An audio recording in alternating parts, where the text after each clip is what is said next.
This is মিমট H3, একটা budget Bluetooth headphone. অনেকটাই বলা যেতে পারে যে ব্লুডিও হেডফোনগুলো অনেকটা অল্টারনেটিভ, দেখতে, লুকস এবং সব দিক দিয়ে একটা প্রিমিয়াম ফিনিশ আছে এর ভিতরে। সো কেমন হবে এই মিমট H3 আপনাদের জন্য বিস্তারিত জানতে ভিডিওটি দেখতেই থাকুন। ফিরছি ইন্ট্রোটির পরেই।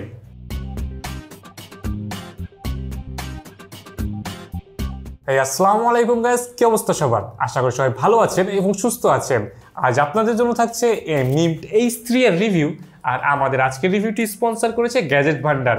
তাদের কাছে মিমটের সকল ধরনের প্রোডাক্ট পেয়ে যাবেন রিজনেবল প্রাইসে। তাদের সম্পর্কে বিস্তারিত জানতে সকল ধরনের লিঙ্ক পেয়ে যাবেন ডেসক্রিপশন বক্সে। আপনাদের জন্য থাকছে মিমট H3 এ বাজেট প্রিমিয়াম লুকিং হেডফোনের রিভিউ। প্রথমেই দেখে আসি এর কুইক আনবক্সিং, তারপরে ফিরছি মেন রিভিউয়ে।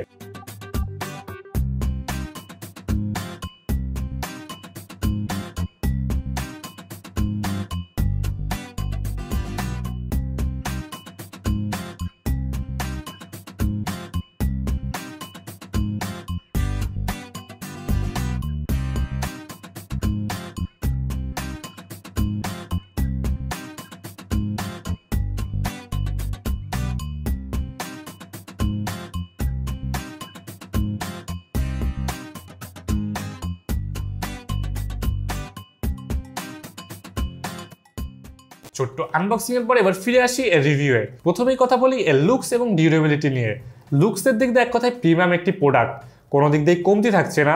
প্রত্যেক দিক দিয়ে একটা গ্লসি ফিনিশ পাবেন। আপনার ওভারঅল ব্যান্ড থেকে শুরু করে ইয়ারকাপসগুলো এবং ইয়ারকাপসের উপরের মডেলগুলো সবগুলোই প্রিমিয়াম ছিল। আর ওভারঅল পুরো বডি জুড়ে একটা ব্ল্যাক ম্যাট ফিনিশ দেওয়া ছিল, যেটা কাইন্ড অফ ভালোই লাগতেছিল।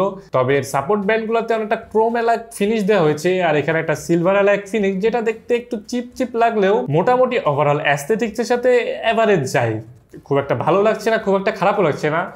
যদিও জাস্ট ক্রোম ফিনিশটা না থাকলে এবং টোটালি ব্ল্যাক হলে মনে হয় ভালো লাগতো। এটা জাস্ট আমার প্রেফারেন্স। এবং এর সাথে ব্যান্ডগুলোও খুব সফট ছিল, খুব সফট ম্যাটেরিয়াল তৈরি। এর সাথে ইয়ারকাপসগুলোও দেখলেই বুঝতে পারছেন এটা খুব সফট ম্যাটেরিয়ালে তৈরি। আর এই পাশের যে গ্লসি ফিনিশটা, এটা অনেকের কাছে ভালো লাগবে। সো লুকসের দিক দিয়ে এখানে কোনো দিক দিয়ে কমতি রাখিনি। আর ডিউরেবিলিটি আমি মনে করি যে অ্যাভারেজ ছিল, নট গ্রাউন্ড ব্রেকিং। মনে করবো না যে এটা এগুলো ফ্লেক্স করার চেষ্টা করবেন না। অনেক ইয়ারফোনে ফ্লেক্স করা যায়, বাট এগুলো ফ্লেক্স করার চেষ্টা করবেন না, ভেঙে যেতে পারে, কারণ এটা পুরোটাই প্লাস্টিক মেড। ওভারঅল ডিসেন্ট বলবো। বিল কোয়ালিটি আহামরি খুব ভালো না, খুব খারাপও না। এটা 3000 টাকার উপরের হেডফোন থেকে এর থেকে বেশি একটু ভালো বিল কোয়ালিটি আশা করছিলাম। আর এইটা ম্যাক্সিমাম আপনারা 90 ডিগ্রি বেন্ড করতে পারবেন। Is it 90 degree? এটা মেবি 90 ডিগ্রি হয়তো বা, এটা যাই হোক পড়াশোনা করি না, ভুলে গেছি। এটা মেবি 90 ডিগ্রি বেন্ড করা যায় সর্বোচ্চ। সো এটা ফুললি রোটেটেবল হলে বেশি ভালো হতো, এখান থেকে রোটেট করতে পারলে ভালো হতো। এবং এটা খুব ভালোভাবে আমার কানে ফিট হয়ে যাচ্ছিল। জানি না, খুব একটা বাল্কি লাগছিল। এগুলো একটা বাল্কি হয়ে থাকে, আপনারা দেখলে বুঝতে পারবেন যে এটা খুব ভালোভাবে কানে ফিট হয়ে যাচ্ছিল। ফিটিংসের দিক দিয়ে কোনো ইস্যু নাই। তবে একটা জিনিস মনে রাখবেন যে এই ইয়ারকাপসগুলো খুব তাড়াতাড়ি ঘেমে যায়। এগুলো আমাদের দেশের এনভায়রনমেন্টের খুব একটা ভালো না, কিন্তু সামনে শীতের দিন আসছে। সো এইটার আপনারা কানে প্রোটেকশন হিসাবে ব্যবহার করতে পারেন, কান গরম করার জন্য। কারণ লিটারালি এটা 10-15 মিনিট বা 20-30 মিনিট ইউজ করার পরে এমনি কান গরম হয়ে যায়, কান ঘামতে শুরু করে। সো এই বিষয়টা একটু খেয়াল রাখবেন। যারা এর সাথে কমফোর্টেবল তারা এটাই পড়তে পারবেন, এই হেডফোনগুলো। লাইক কান খুব সহজে ঘেমে যায়, আর শীতের দিনে আশা করি সবাই পড়তে পারবেন। আর এছাড়াও এতে বিভিন্ন ধরনের পোর্টস পাচ্ছেন, যেমন অক্স ইনপুট থাকছে, টিএফ বা মেমোরি কার্ড ইনপুট থাকছে, এছাড়াও মাইক্রোফোন থাকছে। দুই পাশেই মাইক্রোফোন থাকছে দেখতেছি। সো এটার দুই পাশে মাইক্রোফোন পাবেন। এছাড়াও ইউএসবি ইনপুট থাকছে চার্জিংয়ের জন্য, টাইপ সি ইনপুট থাকলে ভালো হতো। এছাড়াও থাকছে বিভিন্ন ধরনের কন্ট্রোলস বাটন, যেমন ভলিউম আপ ডাউন, যেটা আপনারা সিঙ্গেল প্রেসে মিউজিক ফরওয়ার্ড করবে অথবা ব্যাকওয়ার্ডে যাবে, অথবা আপনি যদি লং প্রেস করেন তাহলেই সেটা ভলিউম আপ ডাউন করবে। এছাড়াও পাওয়ার অন অফ বাটন বা পজ প্লে বাটন। এরপরে থাকছিল মোড সুইচিং বাটন, যেটার মাধ্যমে আপনি মোড সুইচ করে টিএফ মোডে যেতে পারেন, অক্স মোডে যেতে পারেন, বিভিন্ন মোডে যেতে পারেন। সো এখন মূলত কোয়েশ্চেন আসতে পারে সাউন্ড কোয়ালিটিটা কেমন। আসলে এই সাউন্ড কোয়ালিটিটা আমি বলবো যে অ্যাভারেজ, খুব একটা ভালো না, খুব একটা খারাপও না, ডিসেন্ট বলা চলে। লাউড সাউন্ড প্রডিউস করে, একটা মিডিয়াম টাইপের বেজ আছে। ওভারঅল সাউন্ড কোয়ালিটি ডিসেন্ট বলবো। হাইজ এবং মিডসগুলো অন পয়েন্টই আছে, তবে একটু মাসি মাসি ফিল দেয়। আর বেসটা আমার মতে এই রেঞ্জে বেসটা খুব বেশি ভালো হওয়ার কথা ছিল, তবে সেই স্ট্রাইকিং বেসটা বা ডিপ বেস কিছুই নাই। লো এন্ডগুলা খুব বেশি আকর্ষণীয় আমার কাছে মনে হয় নাই। এর ভলিউমটা লাউড থাকলেও একটু হাই এন্ড একটু ডিস্টরশন পাওয়া যায় স্লাইটলি, সেটা খুব বেশি ইফেক্টিভ না। যদি 80-90% ভলিউমের উপরে যাওয়া হয় তবে আপনি সেই ডিস্টরশনটা পাবেন। তবে ওভারঅল 60-50% ভলিউমে খুব একটা প্লিজেন্ট সাউন্ড কোয়ালিটি ছিল।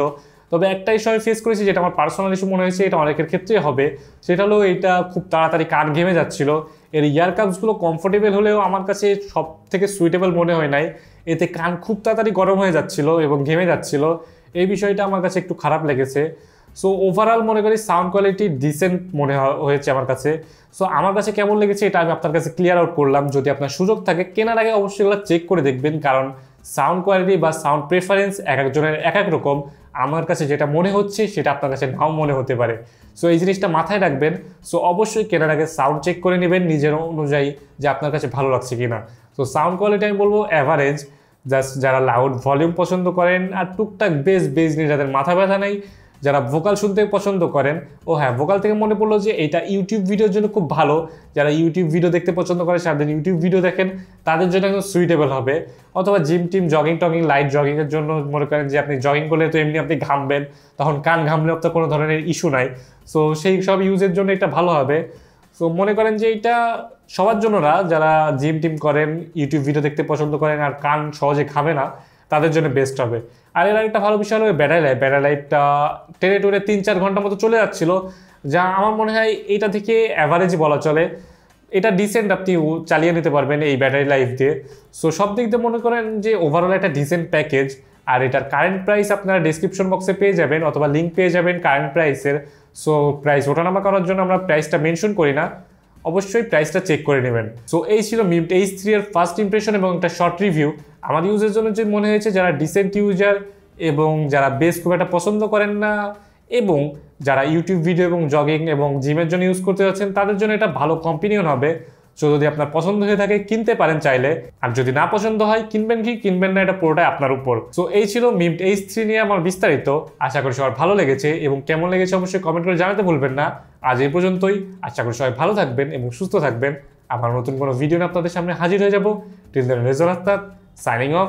আল্লাহ হাফেজ। আসসালামু আলাইকুম।